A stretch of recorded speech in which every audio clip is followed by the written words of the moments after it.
je vais ouvrir la discussion, mais avant de l'ouvrir, je vais me donner la parole. Parce qu'on n'a pas beaucoup de temps et que je voudrais faire des liens, en fait. D'abord, je voudrais, outre remercier Paul, évidemment Dan et Igor, et Paul en particulier maintenant, je voudrais tout de suite foncer vers ce que tu as dit, Paul. Il y avait beaucoup de choses. Toute cette analyse extrêmement précieuse pour moi sur les alogas, les non-alogas. Je ne savais pas du tout ce que je faisais, moi, en produisant ça. Je n'avais pas de stratégie à proprement parler, et j'essayais de me démerder avec ma très mauvaise connaissance du grec, par ailleurs, mais de lire quand même en grec. C'est très riche, donc j'aurais besoin d'un peu de temps pour y revenir, mais je voudrais aller tout de suite vers Pandora, dont je vais reparler demain. En fait, dans tout ce que tu as dit, pour moi, il y avait un matériau que tu as extrayé de mes propres travaux, très nourrissant pour ce sur quoi je travaille en ce moment, qui est la philia et la philothèse, que souvent on confond, qui ne sont pas tout à fait la même chose, puisque la philia chez Aristote concerne les alogas. Les oiseaux, par exemple, qu'on voit passer, là, pour Aristote, ces hirondelles ont une philia, donc une relation. Sont en relation les unes avec les autres. Et j'essaye de travailler aujourd'hui sur ce qu'il en est de la philia noétique, telle qu'elle donne philothèse et Eros, telle qu'elle produit via la différenciation sexuelle apportée par Pandora. Finalement, c'est entré dans un autre, si on parle comme Simondon, un autre régime de transindividuation, un autre régime d'individuation, qui produit justement de la transindividuation.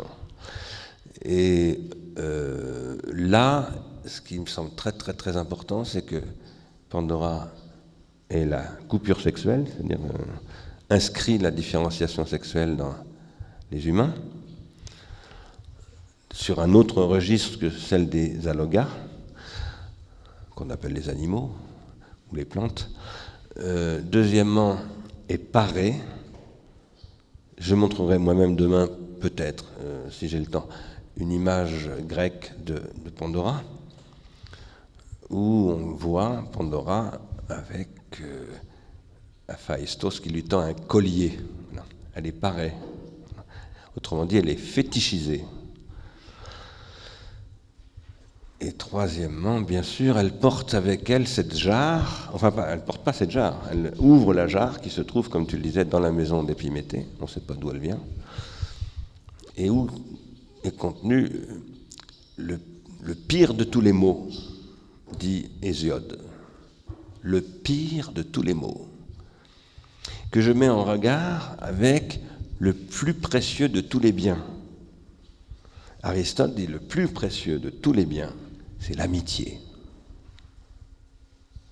Si quelque chose peut vous manquer dans la vie, ce sont les amis. Le reste n'a pas d'importance. Mais les amis, c'est extrêmement important. Je vous le dis à vous, mes amis, de l'Académie d'été, qui est une machine à fabriquer des amis. Mon souci dans la vie, c'est comment produire de l'amitié. Je dis bien de l'amitié, je ne dis pas de l'amour. Et la question du christianisme dont on a un peu parlé, dont on va reparler, c'est aussi, qu'en est-il de l'agapé entre amour et amitié? Quelles sont les relations, je me demande souvent, entre Jésus et les apôtres? Quel type de relation a-t-il, du point de vue d'une relation érotique, au sens très large du mot, hein? Je pense que c'est une grande question pour nous aujourd'hui qui réfléchissons à l'absence d'époque. Bon. Voilà, ça c'est ce que je voulais dire à partir de... J'ai beaucoup d'autres choses à dire bien sûr, mais je ne vais pas parler longtemps, donc à partir de ce que nous a dit ce matin Paul. Et je voudrais enchaîner ensuite mais tout ça se tient. Je suis très frappé cette année dans cette édition de l'Académie d'Épineuil de voir comment les interventions se tiennent les unes les autres. C'est vraiment frappant. Tu t'en rends pas compte parce que hier tu n'étais pas là, mais dans ce qu'a dit hier Anaïs, par exemple, il y a énormément d'éléments qui conjoignent ce que tu dis, quoi, hein, sur un registre très différent. C'est vraiment frappant. Ou dans ce que Julien Lachal nous a présenté hier. Pour moi, en tout cas. Dans l'intervention de Dan, là aussi, c'est proliférant. Les choses sur lesquelles il faut revenir, vous allez le faire, j'espère. Mais ce que je voudrais, moi, me concentrer sur un sujet dont nous discutons avec Dan depuis longtemps, qui est la grammatisation et le cinéma. Et je voudrais resituer... Oh, excuse me, I will speak English. I'm sorry. I said in what you said this morning, I would like to select only for this time, for this discussion, one point that is the one concerning Georges Bataille and the relationship between Georges Bataille, Marcel Mauss, and then Lévi-Strauss and anthropology. And to link this, I would like to try to create a link between this question and the last question concerning the future of the web or of the network, the digital network. This is very important. We will go back to this question tomorrow afternoon with Christian Fauré and Thierry Carrez, thank you, because we will discuss about the digital technology. And I want here to create a projection from this academy to the meeting that we will have, the symposium in Centre Pompidou, dedicated to the web we want, and to this very important edition of the forum Entretien du Nouveau Monde Industriel. For this year, it is very special and important for many reasons, because it will be just after the COP21, that is the United Nations conference dedicated to climate change, but also it will, I hope, in presence of Tim Berners-Lee, but also with Julian Assange, and it should be, because of the discussion with Assange, an opening of a discussion with hacker and geek communities concerning this, what is for us today the platform of the decision that is not a decision, but the negotiation between the two trends, two tendencies of entropy and negentropy in the digital tertiary retention. And I go back to Bataille because I must say that I was extremely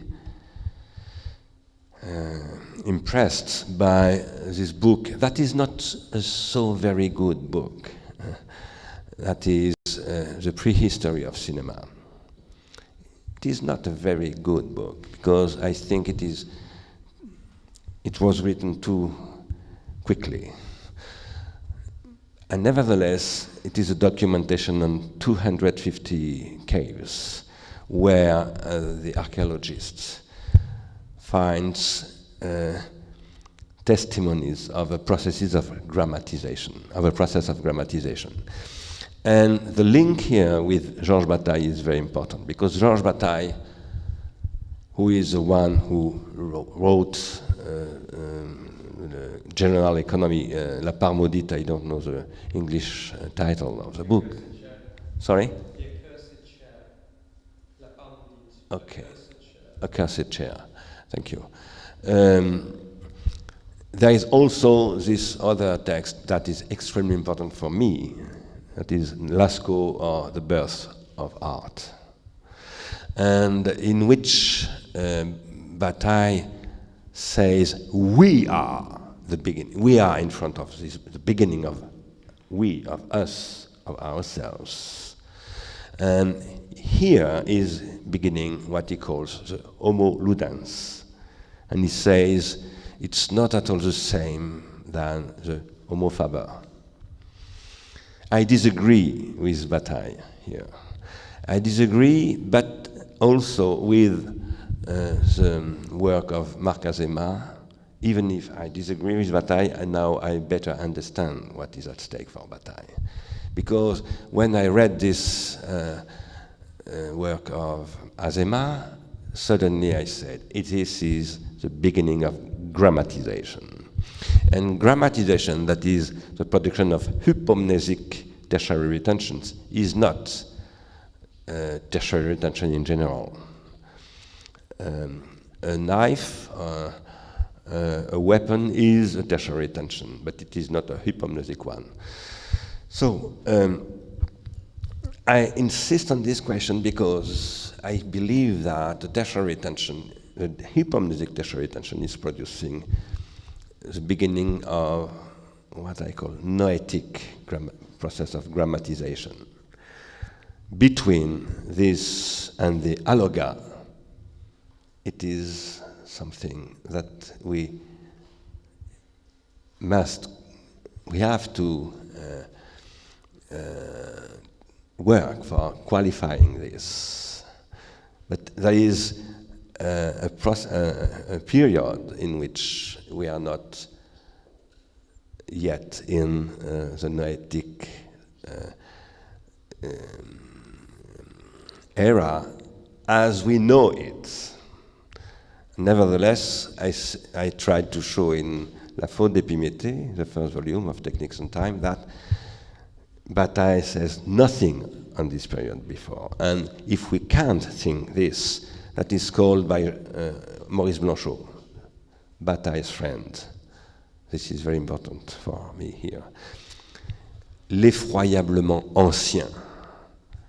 When he speaks about writing, literature, etc., he says what is at stake in writing is l'effroyablement ancien, and the effroyablement ancien is not in the cave of Lascaux, it is before.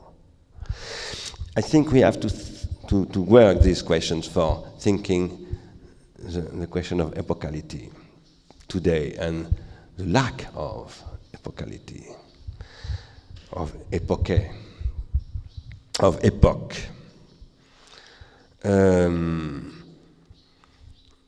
I will continue in French. No, I will continue in English, but I will try to develop this what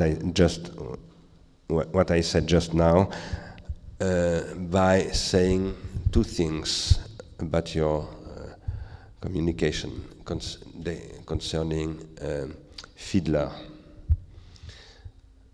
Konrad Fiedler was also a critic, as you said, of Immanuel Kant's analysis of what is a reflexive judgment on art, and he said that he refused the idea that there is no knowledge of art. And he was an amateur. He had a frequentation of artists, and he rejected the position of Kant. I think this is extremely important to address this question too, in what you say, and to address the question of not the audience precisely, but the destination of artworks and the public of artworks. This is what we tried to do together in IRI, addressing the question, and we will do that next year with the French Ministry of Culture. I think I owe to Jacqueline Lichtenstein my knowledge of Fiedler, who insisted using Fiedler for reinterpreting the conflict between Diderot and Le Baron de Caylus, the official amateur of the king in 17 1945, there was a conflict between Diderot and this amateur, and concerning the role of practicing for the appreciation of an artwork, where Le Baron de Caylus said, if you don't practice, you cannot really appreciate an artwork, for example. And Diderot said, all to the contrary, you must not practice.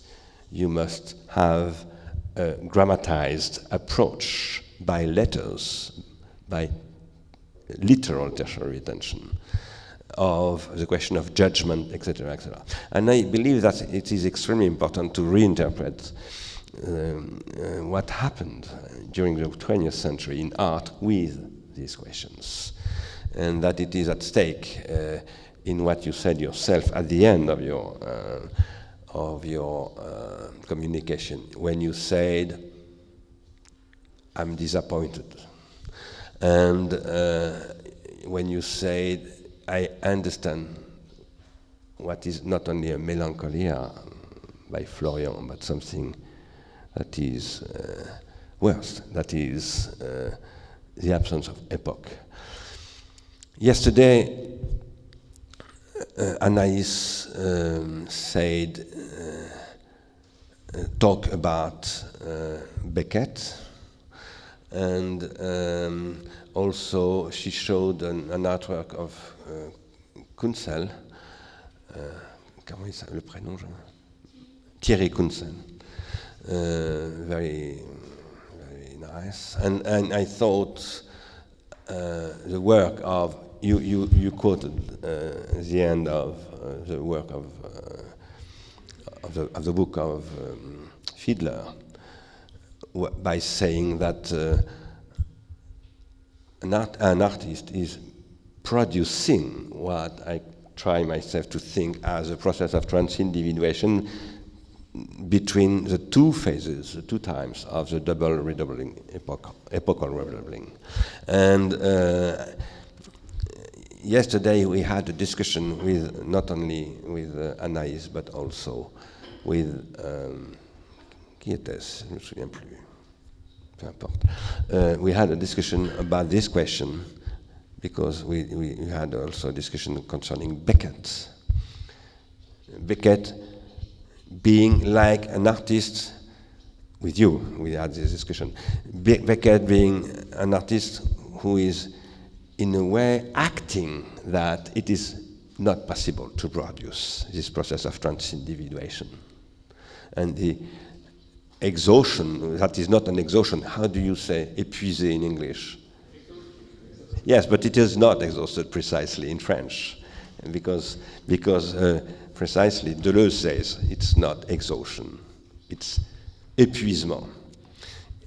That's very important to see that the question of exhaustion is in this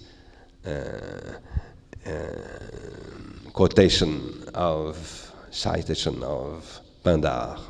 I will try to say why tomorrow morning. So I think we was in your interventions this morning and yesterday too in this question of the absence of epoch.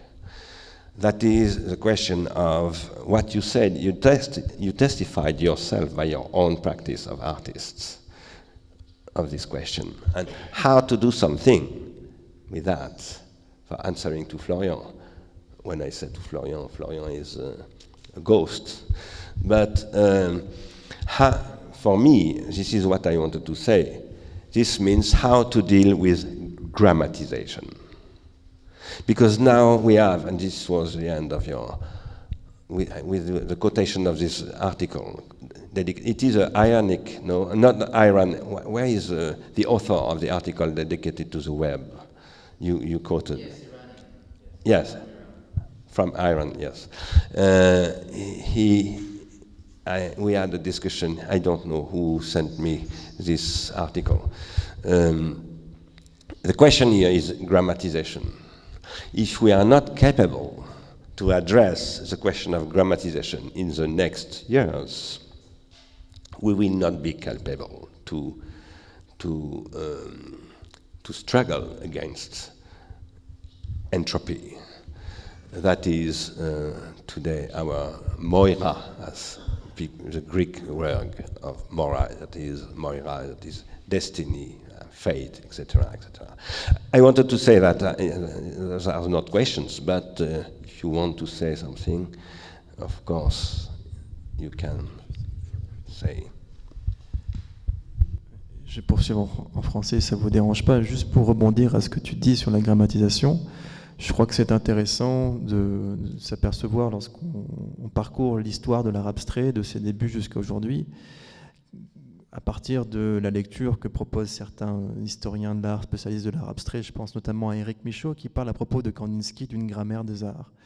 Et le fait que l'art abstrait, avec des grands peintres comme Kandinsky ou d'autres grands peintres abstraits russes, ont souhaité, dans leur activité artistique, dans leur projet artistique, élaborer un nouveau langage des arts, une nouvelle grammaire des arts, et composer à partir de cette invention. Et il me semble, mais peut-être qu'on pourra en discuter, qu'aujourd'hui, l'art abstrait ne répond plus à cet enjeu d'inventer un nouveau langage, d'inventer une nouvelle grammaire des arts, mais est plutôt le témoignage qu'il est en effet difficile de faire apparaître un nouveau langage, et que il me semble que l'histoire même de l'art abstrait témoigne de ce que tu décris aujourd'hui sur la grammatisation, que l'on retrouve précisément dans le domaine de la peinture abstraite. Si on avait eu le temps, mais je ne voudrais pas monopoliser la parole, donc je ne vais pas le faire, mais je serais revenu sur Paul Klee, ce que tu disais, parce que tu as cité un texte de Klee, bien sûr, qui est fondamental. Il y en a un autre que j'ai beaucoup cité moi-même. Je vais d'ailleurs y revenir dans un autre livre, si Dieu le veut, comme on dit l'autre. D'habitude, je le dis en arabe. Qui est le début de la théorie de l'art moderne, et qui est un développement vraiment assez fourni, quoi, sur l'expressionnisme, comme exactement ce que tu disais sur le rapport entre Klee et Fiedler, quoi. Voilà. Mais bon, je ne vais pas en dire plus, parce que... Qui veut la parole? François. Ça ne m'étonne pas que tu veuilles la parole, François. Alors, Paul-Émile, vas-y. Une toute petite question, une demande de précision herméneutique qui est adressée à Paul et à toi. Sur ce terme de non-alloga, je me demande, est-ce qu'il y a du Bachelard à entendre dans ce nom? Je laisse d'abord Paul répondre. Ce sera plutôt toi, parce que je ne connais pas assez Bachelard pour répondre. Peut-être, je vais répondre, mais je ne le savais pas. Mais ça, c'est le destin des livres, enfin de tout ce qu'on produit en réalité. Il y a évidemment peut-être des choses... surtout après ce qu'on a écouté hier, notamment de ce que disait Paolo, pas seulement, parce qu'il y a eu d'autres interventions sur Bachelard hier, de Sean, je crois. Oui, peut-être, mais si c'est le cas, c'est totalement imprévu de ma part. Non, au départ... Non, mais en fait, vraiment, c'est ce que je disais tout à l'heure à Paul. Moi, j'ai tâtonné complètement, comme Épiméthée, quoi, quand j'ai fabriqué tout ce... En fait, cette lecture du Protagoras, c'était ma première intervention en 1984 dans le séminaire de Jacques Derrida. Je peux vous dire que j'étais très très impressionné, surtout devant un grand lecteur du grec comme lui. Et moi, je parlais le grec, j'avais vraiment la trouille, quoi. Et c'est ce qui est dans le livre est quasiment l'intervention que j'ai faite à l'époque. Et donc j'ai bricolé, voilà, pour essayer de... Donc, non-allogas, c'est ce que tu as dit très bien tout à l'heure, c'est du pur bricolage. Voilà. Et le nom, je ne m'apercevais même pas vraiment du statut qu'il pouvait avoir comme tu l'as développé là, quoi, hein, c'est après coup. Voilà. Mais par contre, oui, peut-être que ça serait intéressant maintenant, parce que je reviens moi vers Bachelard, que j'avais abandonné pendant des années. J'ai eu des cours sur Bachelard quand j'étais... dans le téléenseignement de la philosophie, et ça m'avait d'ailleurs passionné. J'ai beaucoup lu Bachelard, mais j'avais totalement arrêté parce qu'on ne peut pas tout faire. Et grâce à Barthélemy et à Bontemps, je me suis remis à lire beaucoup Bachelard, et aujourd'hui, oui, ça m'intéresse beaucoup, cette question. Je ne vais pas commencer à trop parler, mais je vais simplement te poser une question, Igor, par rapport à ce que tu viens tout juste de dire là, par rapport à les difficultés de de la peinture abstraite, pour faire un lien avec justement cette installation que tu as fait dans un club. Est-ce qu'on pourrait comparer ça pour toi à... si je te dis que c'est une immersion à l'intérieur du processus de la peinture abstraite que de faire un travail tel que celui que tu as fait, est-ce que ça te dit quelque chose? Et moi, dans ma tête, ça me fait penser aussi à cette idée du stream qu'a essayé de développer Daniel. Et je pense que c'est très important de penser à cette idée de l'immersion. On peut plus... Ce qui fait que je pense que l'art abstrait et la peinture abstraite est aujourd'hui, entre guillemets, obsolète, c'est qu'il n'y a pas ce facteur d'immersion dans lequel on peut expérimenter physiquement les effets qu'ont essayé peut-être de développer dans les Kandinsky, les inventeurs d'art abstrait au début du XXe siècle. Je pense que cette question de l'immersion et ça, on peut la relier avec ce qu'on parlait il y a 2 jours là, de la Cora et de l'espace. Voilà. Ça marche plus. Si. Oui, je suis entièrement d'accord. Je pense que l'immersion est une catégorie très importante aujourd'hui pour comprendre le développement de l'activité de l'art contemporain. D'ailleurs, c'est un concept, une notion qu'on mobilise énormément aujourd'hui dans tout ce qui est art plastique. Et moi-même, je parle en fait, lorsque j'ai réalisé cette installation lumineuse dans une boîte de nuit, j'ai dit je voudrais entrer dans mes toiles en fait. Je voudrais entrer dans mes toiles et je vous propose avec moi d'entrer dans mes toiles en fait. Et finalement la coupure, je voulais proposer en fait une coupure entre le sujet percevant et l'objet perçu. Et en même temps, c'est l'onirisme aussi de la boîte de nuit. Ça veut dire qu'on veut entrer dans le rêve, on veut entrer dans la forme. Mais le problème, c'est qu'aucune forme justement ne se constitue, ne s'identifie, ne se stabilise en fait. Et on reste dans quelque chose d'insaisissable. Donc il y a une machine hallucinatoire qui n'en finit pas, qui continue de fonctionner sans cesse. Et on est à la fois dans cette jouissance de l'onirisme et dans cette déception que, en tout cas moi je parle de mon expérience, il y a aussi une déception de ne pouvoir accrocher aucune forme en particulier, quoi. Voilà, et de ne pouvoir reconnaître en particulier aucune forme, quoi. Donc on est dans cette ambivalence en fait. Et certains vont même jusqu'à dire que l'immersion est en train de tuer l'expérience esthétique même, parce que pour qu'il y ait expérience esthétique, il faut qu'il y ait une séparation du sujet et de l'objet, quoi. Autrement, il n'y a pas de dialectique esthétique. Et l'immersion, je suis d'accord, alors là c'est un sujet énorme, est en train de transformer profondément ce qu'on entend aujourd'hui, ce qu'on entendait en tout cas il y a un siècle ou 2 par expérience esthétique, quoi. Sur ce que tu viens de dire, il y a un rapport temps réel, temps différé, et je pense qu'il faudra qu'on revienne sur ces questions, temps réel, temps différé. Benji. Merci tous vous 3 pour vos propos très intéressants. Ma question s'adresse principalement à Dan, donc je vais la formuler en anglais. So, between the algorithmic production of popular image content, like what we saw with Michael Bay, as in the number of explosions, probably giving the best result in terms of profit. And from what I hear about will.i.am basing his music production on algorithms for listeners, and the personalized recommendations given to us by Facebook and Google. Is it possible perhaps that humans are just taken out of the loop of tertiary attentions because these forms of content are collected once again by big data, an automated process, and do we then just see an accelerated version of symbolic misery, or do you think the process could eventually collapse in on itself when exposed?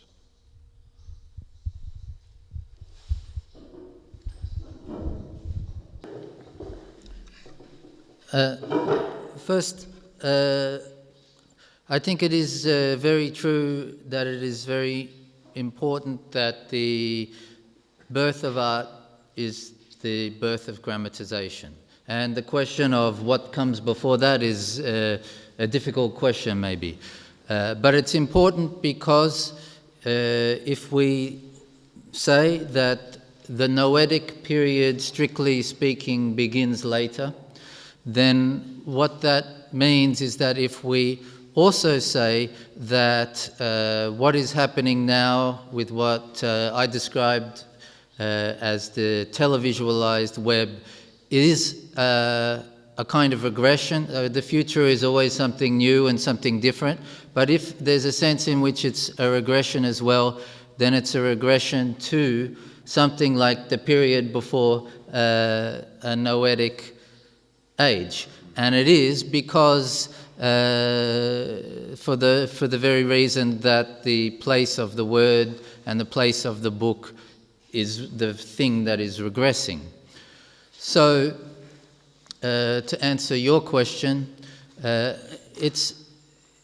what I would say is that it's also important to then remember that the birth of grammatization is the birth of art. And so art becomes very important with that thought in mind. However, art is also something that is very much the victim of this process as well. And not just, in my view, this is not just a question of television or Hollywood, but contemporary art is also a victim of this process, either because it becomes industrialized in some way, it becomes consumeristic in some way, it becomes market-based in some way, or it becomes very difficult to have relevance and to make a difference. It becomes very difficult for art to make a difference in a situation where this regression is very powerful. So, in terms of what will happen, yes, I think it's very possible that things will collapse because if you believe as Bernard believes, I think that this consumerist capitalism is premised on desire, but also destroys desire. Then it reaches a limit. Not to mention all the other limits that we're contending with, which is why the Anthropocene is such a question. The way that this collapse can happen can be terrible, or it can be slower, I don't know, but the question of preventing it is really the only question. And I think it is a question for art as grammatization, but it's a very difficult problem. May I say something here? I think we have to reread here Jean Renoir concerning the invention, organological invention in cinema.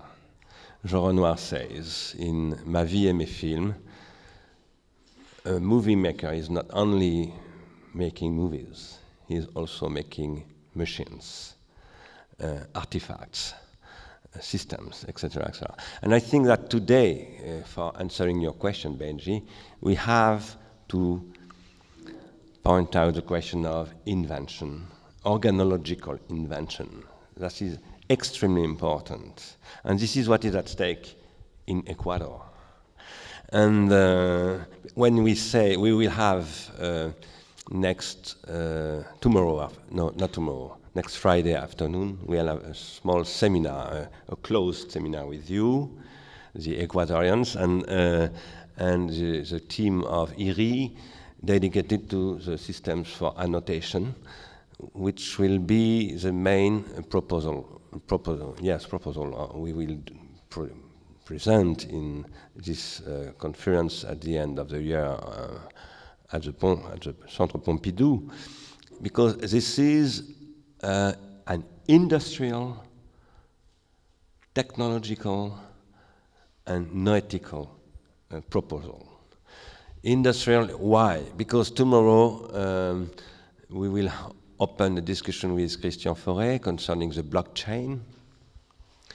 That is a new architecture of not the web as such, we discussed that yesterday evening, but of the platform for reticulation, for creating new processes of certification, open to the critic, that is, to a noetic practice of the entropic and negantropic possibilities of the digital. And I say that also to address a kind of proposal to our friends coming from China. We are in discussion with Shanghai University, with Hangzhou University, not School of Art, and also Nanjing University for creating in China such a platform dedicated to collective work, online work, using the digital for reinventing the university, reinventing also the internation. Ximing, who is the boss, the director of the School of Art of Hangzhou, wants to open a conference on the internation next autumn in Hangzhou. And he understands that what was, because you quote Marcel Mauss, you quoted Marcel Mauss, who is quoted by, not quoted, but who is the main interlocutor of Georges Bataille concerning the journal Economy. But Marcel Mauss was also the thinker of the internation, and he said the question of internation will appear when the reticulation of the world will be produced. That is, in 1920, he is capable to understand that something will happen at the beginning of the 21st century, that is the complete and automated reticulation that we are living now. That is the question of the Anthropocene. So I think it is very important to address these questions not only theoretically, but practically by invention and innovation in a sense that is neganthropic. Yes. Yes. So in terms of the question of art understood in both a sort of narrow way and in a bigger way, maybe I think it's a question of producing negantropes.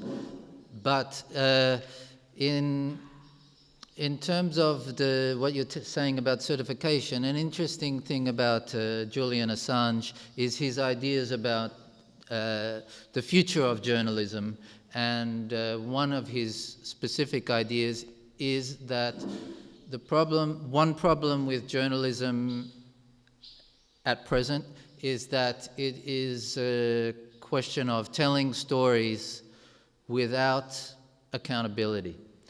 Journalists don't really have accountability. And so his idea is that all documentation has a kind of certification attached to it so that the chain can always be connected. And this is a different kind of certification than what you're talking about, but I think it's also relevant. And I think from that we can really conclude that Julian Assange is probably really the second most important Australian Ecuadorian that we know. Vincent Puig proposed in the chart the Magna Carta, imagined by, that is the stake of the W3C now, discussion concerning the Magna Carta of the web and the internet. He proposed to include in this proposal these questions put by Julian Assange. It's nice to call them neganthropes. Yeah, neganthropes, yeah. Oui, vous avez le micro? Ok. Vous pouvez vous présenter parce que... Julien, voilà.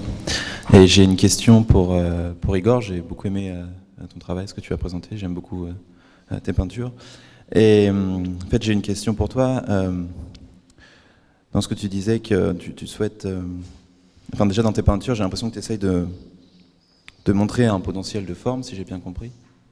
De mettre en lumière un potentiel de forme. Oui. Et tu dis que l'idée, c'est d'essayer d'inviter le public à entrer dans ta toile, finalement, à s'immerger dans ta toile.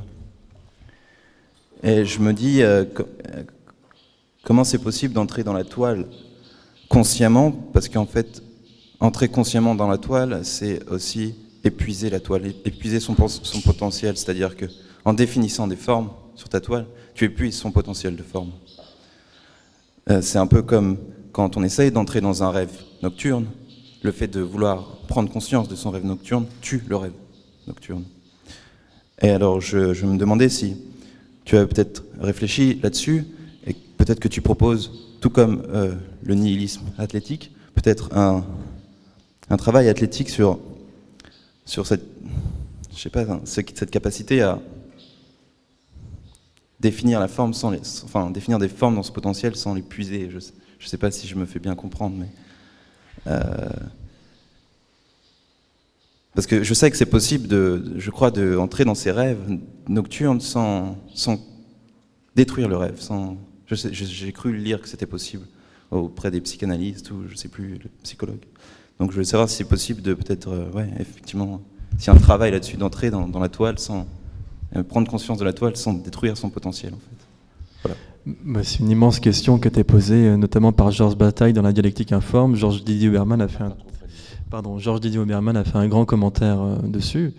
Je crois que c'est un des grands enjeux en effet de la modernité artistique. Moi, malheureusement, je n'aurais pas de réponse à te donner, mais je suis conscient, en tout cas, je partage cet enjeu-là. Je pense que dans l'art, à travers la figure de l'icône et la manière dont l'icône a été traitée, notamment dans les pays orthodoxes, là, on a une forme qui est constituée avec une image qui est constituée dans laquelle justement le spectateur peut se retrouver, peut s'identifier. Néanmoins, on perd cette dynamique, on perd peut-être cet onirisme aussi. L'enjeu étant à la fois de pouvoir transgresser la forme, et là je reviens à Lyotard, et puis de pouvoir faire fonctionner une machine onirique, et à un certain moment de pouvoir stabiliser une forme dans laquelle on va se reconnaître. Mais il ne faut jamais que le phénomène soit dans un extrême ou dans un autre, c'est-à-dire dans une machine hallucinatoire constante, ou alors dans une fixité constante. Il me semble que dans les deux cas, on va vers la mort en fait. L'enjeu étant plutôt d'arriver à faire fonctionner une machine hallucinatoire et puis d'arriver à un moment donné à la stabiliser, à la focaliser, et puis qu'une fois justement que le rapport en fait à l'image est épuisé, à ce moment-là on transgresse à nouveau l'image pour pouvoir la réalimenter, etc. Et c'est cette mécanique dialectique, à mon avis, que en tout cas moi j'arrive pas à opérer et qui m'intéresse pourtant. Donc malheureusement j'aurais pas de réponse à te donner, mais je partage ton enjeu et ton désir. Voilà. L'idée ce serait un peu de travailler cette mécanique d'intermittence en fait. Cette mécanique d'intermittence entre d'un côté le dynamisme en fait de l'image et d'un autre côté la reconnaissance dans l'image. Ouais.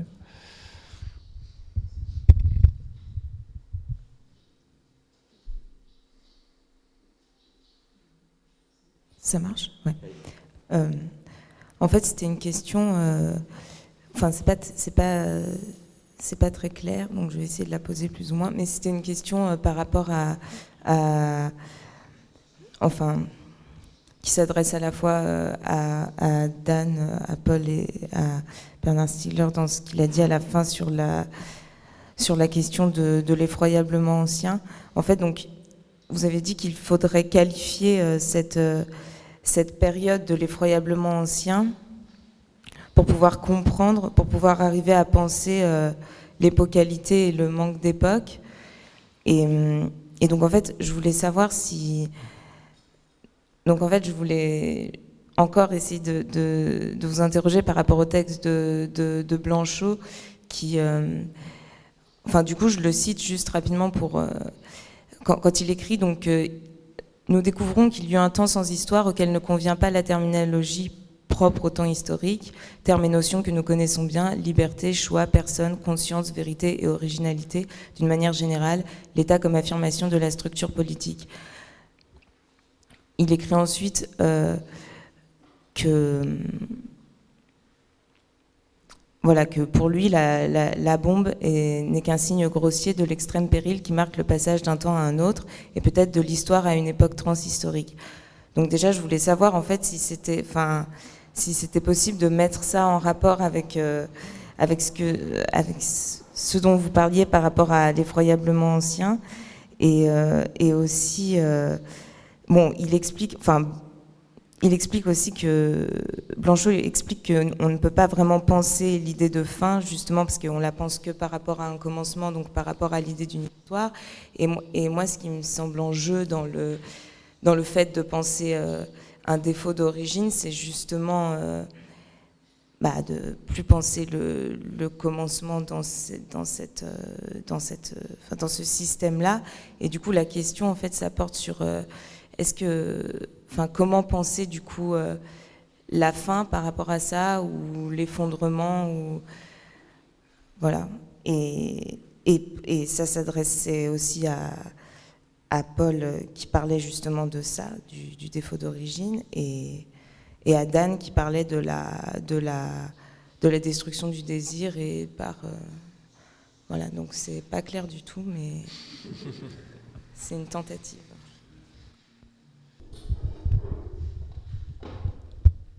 Bon, je ne peux pas répondre par rapport à Blanchot vraiment, mais par rapport à l'apocalité et l'effroyablement ancien, si on pouvait le rapprocher de ce qui est suggéré dans le non-alogos. Parce qu'évidemment, la tentation serait de tout aller chercher dans une sorte d'animalité qui est en fait, dans ce que j'ai évoqué, plutôt une construction philosophique que la déconstruction que Bernard opère. Là, justement, le non-alogos, c'est peut-être une possibilité de revenir à un inqualifiablement ancien, qui n'est pas l'alogos des animaux.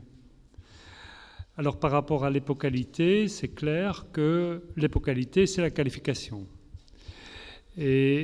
Mais la qualification recouvre l'homme dans les deux sens du mot français, c'est-à-dire qu'il lui permet de survivre, mais il le recouvre aussi comme le manteau des idées de Husserl, c'est-à-dire qu'il l'étouffe, il le fait vivre dans un régime dont peut-être il devrait sortir, et c'est ce que Bernard décrit, je pense, l'époque d'absence d'époque, c'est-à-dire il y a bien sûr une époque dans laquelle on baigne, mais on voudrait sortir, c'est tout.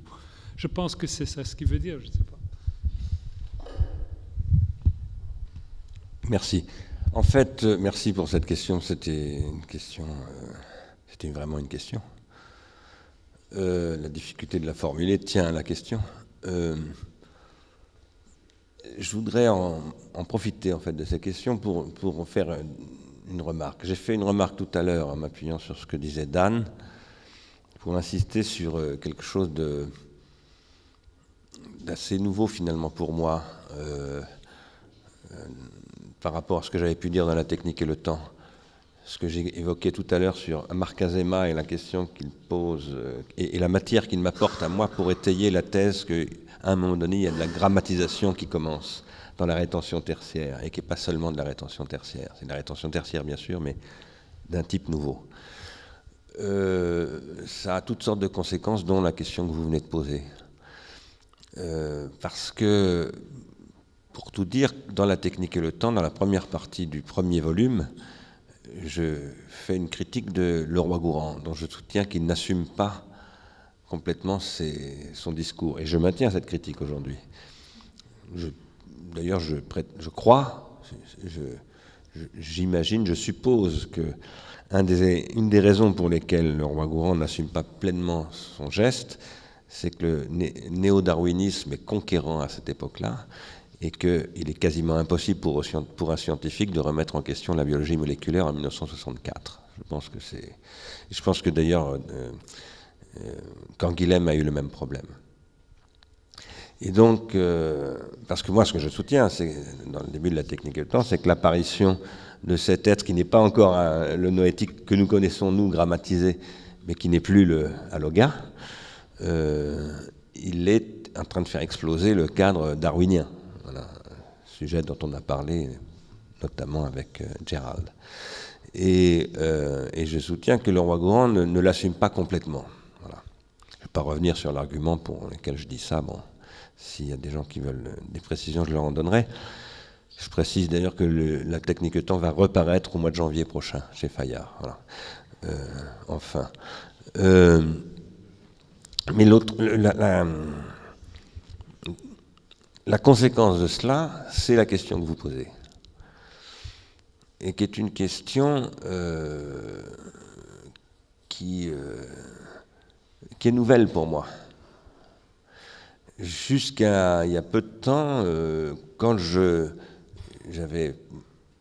considérais qu'en ayant montré, selon moi, que le roi Gouan se contredisait, qu'il n'assumait pas complètement ses positions, finalement, eh bien précisément, je dépassais par exemple le discours de Bataille en disant il y a eu l'homo faber, maintenant il y a l'homo ludens, et je disais il y a toujours eu de l'homo ludens. C'est pas évident, c'est pas si simple, voilà. Et ça aujourd'hui, ça nous pose un problème d'organologie, au sens, si j'ose dire, hein, je vais appeler ça de l'organologie fondamentale. En ce moment, j'essaye de cultiver avec les neuroscientifiques et en particulier avec Marianne Wolf. D'ailleurs, je m'appuie très souvent sur Gérald parce qu'il ramasse toutes sortes d'informations que je ne connais pas, notamment dans le monde anglo-saxon. Et pour son intérêt très fort pour ces questions-là, de paléoanthropologie ou d'anthropologie, en ce moment, j'essaye de cultiver avec les neuroscientifiques une discussion sur l'organologisation de l'organe cérébral et la noétisation de l'organe cérébral. C'est-à-dire que je soutiens, en discussion avec Marianne Wolf, que par exemple, tout ce qu'elle montre sur le fait que nous ne savions pas lire, rien n'était dans notre cerveau prévu pour que nous apprenions à lire, absolument rien, que tout ça vient en fait de l'accidentalité sociale et que nous avons réorganisé, dit-elle, très en profondeur notre cerveau. Je soutiens que c'est ça la noèse, en fait. C'est ça la condition de possibilité de la noèse. Voilà. C'est pas ça la noèse, mais c'est la condition de la noèse. Donc un processus d'extériorisation, intériorisation et intériorisation, extériorisation. Mais en même temps, voilà, l'effroyablement ancien dont parle Blanchot, je pense, dont je ne sais pas très bien ce qu'il veut dire en employant cette expression. Hein. D'ailleurs, c'est pas de Blanchot que je la tiens, moi, c'est de Roger Laporte, qui était un ami à moi, qui était lui-même un ami de Maurice Blanchot, et qui a sorti cette expression de Blanchot. Je ne sais pas d'où il la sort, en fait. Voilà. Si c'est d'une lettre que Blanchot lui aurait écrite, mais j'ai jamais trouvé l'expression effroyablement ancien dans les œuvres de Blanchot lui-même. Mais je suis absolument certain que si, parce qu'en plus Laporte a utilisé ce truc dans un texte public qu'on a échangé. Blanchot était toujours vivant, donc voilà, et Blanchot lisait tout ce qu'écrivait Laporte. Donc je suis certain que c'est une citation de Blanchot, il n'y a pas de doute là-dessus. Mais je ne sais pas j'ai aucune idée de ce que Blanchot voulait désigner là-dedans. Pendant très longtemps, pour moi, l'effroyablement ancien désignait l'apparition de la rétention tertiaire. Bon. Aujourd'hui, la rétention tertiaire, il y a une histoire de la rétention tertiaire qui fait que la rétention tertiaire hypomnésique, c'est une chose, ça apparaît dans les grottes de Lascaux, mais avant, il y a autre chose. Et ça, je ne sais pas le qualifier ergonologiquement. Et ce que je crois, c'est qu'il faut que nous y travaillions. Il faut absolument que nous y travaillions parce qu'il a été dit tout à l'heure, je ne sais plus qui a dit ça, c'était Dan ou toi, je ne me souviens plus, que nous étions peut-être en train de revenir avant, c'est Dan, je crois, avant ce processus de grammatisation, à travers oui c'est ça, c'est Dan qui le dit, à travers la télévisualisation du web. Voilà. Et je pense que pour pouvoir envisager, et il faut absolument que nous fassions ces hypothèses, que nous les mettions à l'épreuve, etc., il faut que nous documentions, que nous élaborions conceptuellement beaucoup plus maintenant cette période d'avant la grammatisation, ce qui est un très très gros sujet, très lourd, où il faut inviter les archéologues, les neurologues, tout ça, et où on va prendre des coups de partout, parce que c'est forcément s'attirer beaucoup d'ennuis, mais ça, c'est le lot de notre époque. Voilà ce que je peux essayer de vous répondre. À table, bon appétit.